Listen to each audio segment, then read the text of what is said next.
Men have a hard time dealing with women cheating. One that we did just disclose that it's usually more emotional driven, right? Also, on top of that, it was stated, and I quote, men make on average about 6 times more than a woman. Yes. Okay.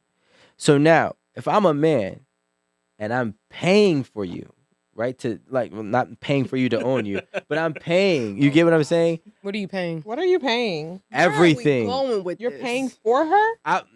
I'm legitimately I wouldn't let I'm legitimately paying the workload for our life. The financials, if on average, quote unquote, men are making 6 times more than a woman, I'm assuming he's taking on 6 times more of the financial responsibilities. So you own me? It's not that I own you, but when you cheat on me, it hurts more because I was already giving out more. So if money. no time, I already said, listen, we're not going to do this no more. Money and time are not the same. Right. That's true. I never So brought up time. So if on average, because we're talking about average, that means average men are actually working jobs. They're making whatever amount of money, and they're making 6 times more. If I'm a dude and I'm legitimately funding our life and lifestyle, whether it looks like yachts or whether it looks like Honda Civics, it does not matter. I'm the one that's taking on the workload. When you cheat on me, it hurts more. Now, this is me being new school, Rico. If we go 50-50 and you cheat on me, I'm not going to care as much as if I was actually paying for everything. Yes, and this is the prime example on how men and women respond differently to infidelity. A man, as he stated, just say, "Stay over there. I don't want you no more. I don't even care as to what has happened. I'm not even going to allow myself to try to work through it. Now just stay over there because there's nothing wrong that I could have done." While a woman would say, "So what happened? What caused it?" And my man here gave us the answer. He spoke for 3 minutes about providing income. But what caused the cheating in most cases is a lack of presence. Men are so focused being the provider that they're just not around, What the They're not fuck options do present. you have?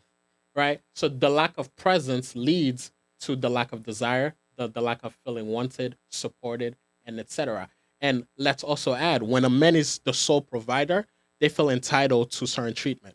I shouldn't have to do this. I shouldn't have to help. I shouldn't have to do A, B, C, and D. So the woman is experiencing all of that, all of those responsibilities, and feel like they're on an island by themselves. Okay, with no Max, life stop. line. We're not going to keep on running with this narrative. What I will say, and I do agree, right, to a certain extent, in the sense of any man that, how about this? I'll make it even better for you because I know a lot about you now. Okay. People, I'm like, I'm scared for you. Like, what is he about to say? people, right? It doesn't take a man or a woman. I know whose side you're on here. People On the who side of the relationship. no, Thank no, you. no, you're not. He's not picking sides. Listen, people who actually take on all the financial obligations, and because we keep on trying to put it in a sense of just a monetary thing and completely discrediting the hours of sacrifice and the willingness to do such, right, which is really more important than the actual monetary thing, right? But people, i.e., Gabrielle Union, feels entitled to do what they want because they're already taking on the burden or more weight of survival. That's not actually what she said. Yes, what she said was she felt she could cheat because she paid all the bills. And what's the rest That's of the what, story? no, wait, hold on. That's what was said, Well, okay? no, what is the No, rest of that's it? cool. Let me finish. Stop interrupting me. Decipher, I just don't want- decipher, I just decipher don't here. want people to, Decipher, like, decipher, check you in the comments. decipher. I don't need your help. So what I will say Check is him in the comments, people, y'all. people who You are are already rude today. taking people who are already taking the financial burden because of the sacrifice and the willingness that they're already putting forth. Of course, they're gonna take things a little bit more personal. Of course, they're gonna be more hurt. Of course, they're gonna have a sense of entitlement. Same thing as a worker. Now I'm not gonna sit here and try to and tell you human nature doesn't exist. Do you have a boss? I'm my own boss. Beautiful. Now, a lot of people who are their own boss and or have a own boss, that person usually is going to dictate what a lot of things happens around them. Am I right or wrong? So here's the It's a mistake. yes or no, Max. It's never yes or no, Rico. Oh, You I know just that. need a yes or no. It's- Oh, give me an so- on average So then. the answer is no. On average is no. The answer is no. Okay, And cool. here's why, right? Wait, no. Mhm. You hold on to that and let me Sir, finish. go ahead. It's your platform. I'm here. Yeah, no, it's our platform. Yes. It's our platform. Stand corrected. So what I'm saying is most times, and maybe I might live a different life than you, and maybe I saw different things, but men, women, I don't care who you are, when you are of a higher dominant position, you tend to feel entitled. And it's not necessarily just on a relationship aspect, but it's across all aspects, which I can understand why it then falls into the play of a relationship. I have one question for you, real quick, if I may. If you had to choose being the sole provider or stay-at-home dad, Mhm. which one would you choose? Well, everybody knows me, and I say I will always choose stay-at-home dad. Have you been a stay-at-home dad Yes, I have. full time? Yes, I have. For how long? 30 days. How was that? It was not the best, but I tell you You what. see the point that I'm trying to make here. But I tell you what, it's worse. It's worse. But see, everybody's different. Like, there's a lot of men who have what we call toxic masculinity. They feel the need to have certain finances so they can run and control and regulate the relationship. I don't need that. So the point that I was trying to make is that the at-home parent is actually experiencing more burden than the one that's being the sole provider. Because you're home with kids all day. And then when your partner comes home, they say, yo, I worked all day. I'm tired. I can't help you. Well, he or she has also been working all day at home and get no relief. I think that the concept that we are missing here is that when you're in a relationship or in a partnership, it's all about finding ways to share the load, right? And how to be present for that. It doesn't matter what your title outside of the home is, but when you're home, we're partners, right? And we have to define exactly what are your responsibilities inside a home and what are your responsibilities outside of the home. So the point that we have made thus far is that when one person is the provider financially, they don't feel the need to contribute to the household the way that their partner needs them to contribute, right? So I think this year, let's rid ourselves of this concept of relationships and let's enter partnerships. Because partnerships are negotiated, while relationships tend to carry roles that are no longer applicable to today's societal norms, right? So if I am the superstar and I am the sole provider, right? And now I'm in this relationship, we can sit down and negotiate what is my role going to look like inside and outside of the home. It's the same concept, right? It's being able to sit and have a conversation on how we're going to manage this relationship and make sure there's an agreement. The resentment starts when you feel like I shouldn't have to do this because of this.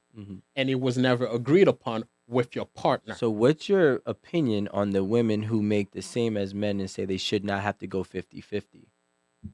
That's for them and their partner to decide on. You can't tell as a couples therapist, I don't tell people what to do What's your in opinion? their relationship. What's your opinion? My opinion is whatever works for you, works for you. Bullshit. And in different He's a seasons, professional. He that can't- might look Because different. that's not realistic. Because what we want to do, right, is we want to make solutions. That's what I want.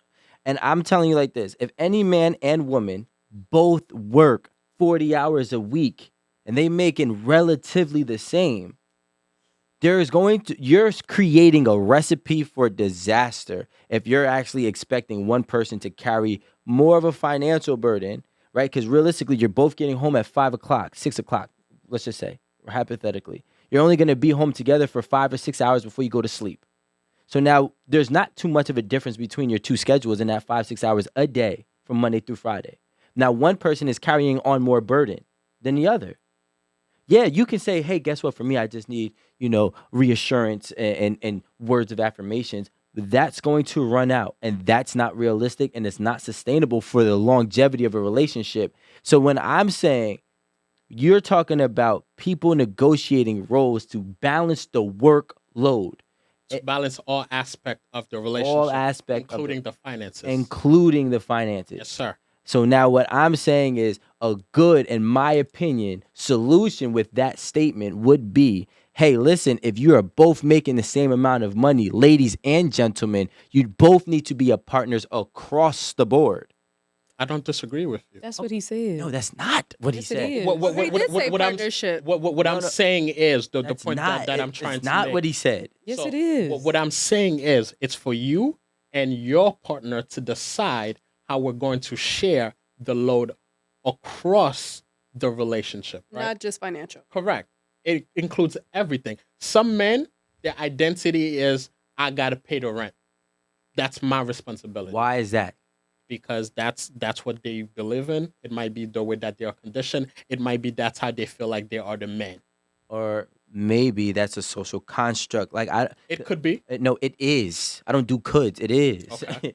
It is a social But if construct. that's what he wants to do, it goes back to what he's saying. But It's no, just a but- conversation. But it's not just a conversation. We're talking about reality here. you Reality. don't have conversations in reality. No, but I feel like in reality, not all men pay. I of think the what rent. I think the challenge that's happening is there is a I don't want to say it's a trend where or maybe it's a narrative where women are saying that my money is my money, your money is our money.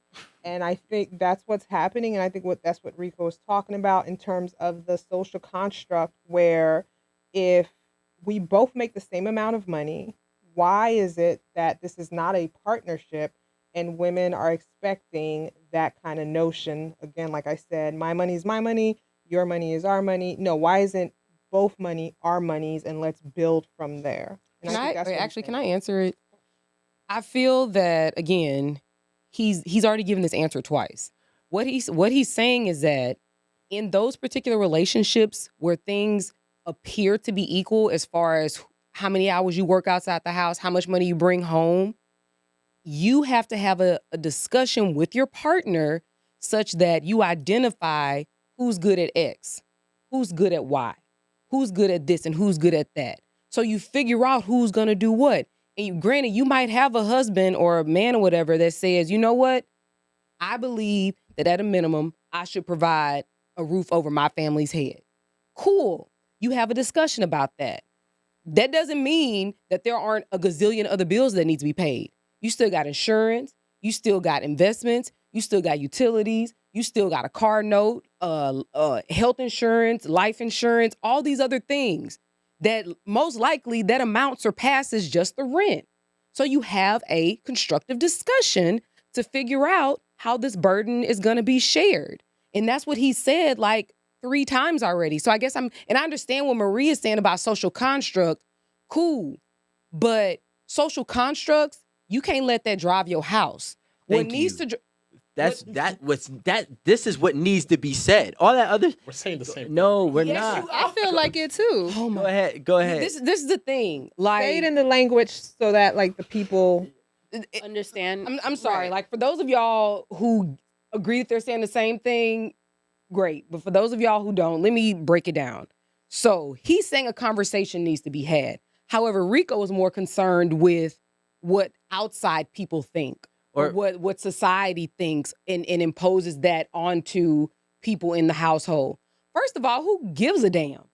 Like these people not in your house. Why do you care? Why are you even concerning yourself with what other people are thinking regarding what goes on in your house?